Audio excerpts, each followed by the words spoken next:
첫 번째 경기 아약스 대 흐로닝은 분석 시작해보겠습니다.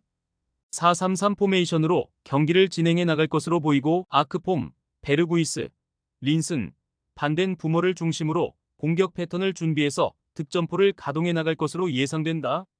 백업 자원인 브로베이하고 테일러의 활약 여부 역시도 중요한 관건이 될 것으로 보인다. 4-4-2 포메이션으로 경기를 소화해 나갈 것으로 보이고 멘데스, 발렌트, 스크레더스를 활용한 공격 루트를 통해서 득점 찬스를 생산해 나갈 것으로 보인다. 백업 자원인 윌럼손 앤더센하고 두아르테의 활약 여부 역시도 이번 경기에 중요한 키포인트가 될 것으로 예상된다. 양팀의 이번 라운드 맞대결은 포메이션 상성 관계로 승패가 결정될 전망이다. 원정팀 흐로닝어는 4-4-2 포메이션을 활용 중이기 때문에 중앙 미드필더 진영에 2명의 선수들이 배치되어 있다. 반면에 홈팀 아약스는 4-3-3 포메이션을 활용 중이라 중앙 지역에 총 3명의 미드필더 선수들이 포진하고 있는 것을 확인할 수 있다.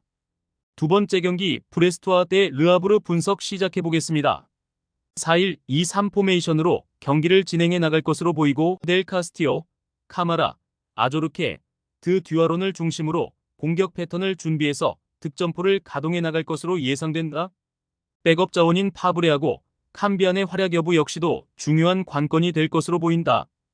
5-4-1 포메이션으로 경기를 소화해 나갈 것으로 보이고 카지미르, 투레, 주주, 케우타를 활용한 공격 루트를 통해서 득점 찬스를 생산해 나갈 것으로 보인다. 백업 자원인 은디아이하고 그랑시리의 활약 여부 역시도 이번 경기에 중요한 키포인트가 될 것으로 예상된다.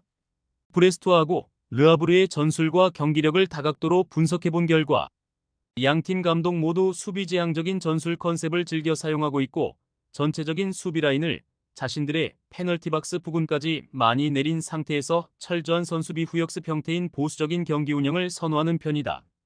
세 번째 경기 랭스 대 몽펠리에 분석 시작해보겠습니다.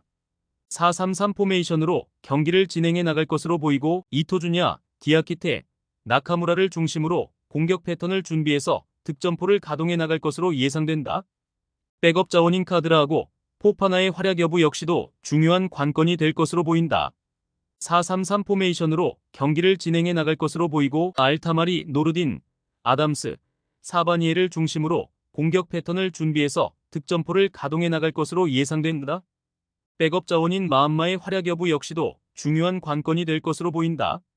원정팀 몽펠리에의 풀타임 전력을 자세히 분석해본 결과 몽펠리에는 경기 도중에 강도 높은 전방 압박을 통해서 굉장히 공격적인 컨셉으로 경기를 풀어나가는 전술이 시그니처 전략이다.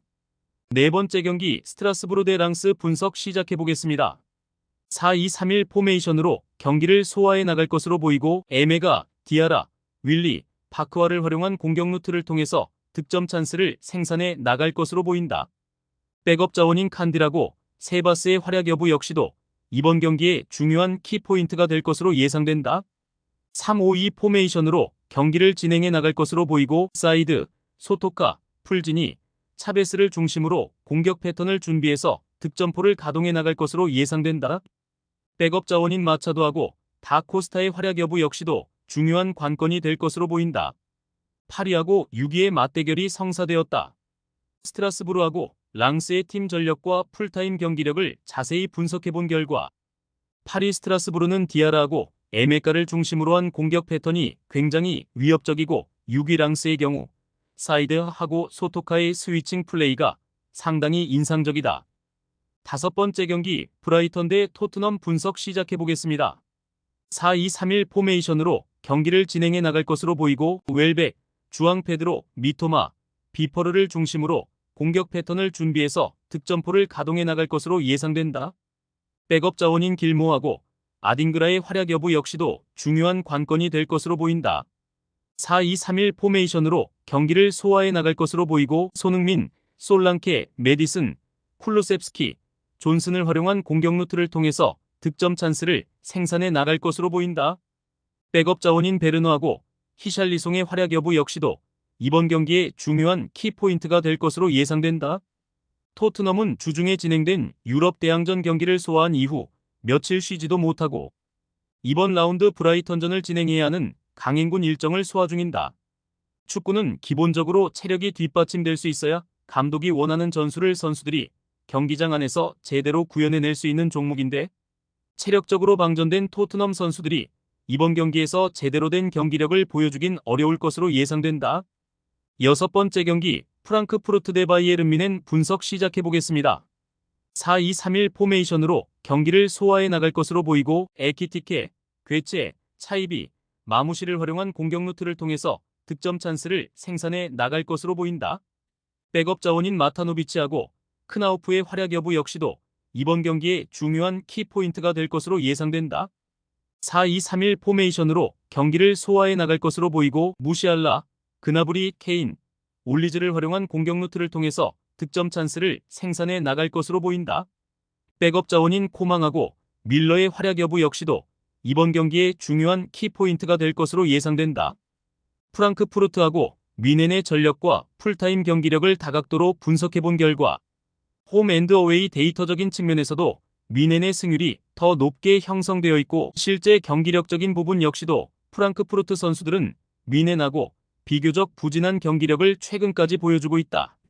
최종 조합은 영상 아래 고정 댓글로 말 걸어주시면 오늘 정보방에서 무료로 공유해드립니다.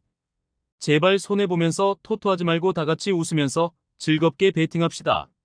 함께 하실 분들은 부담 갖지 마시고 편하게 말 걸어주세요.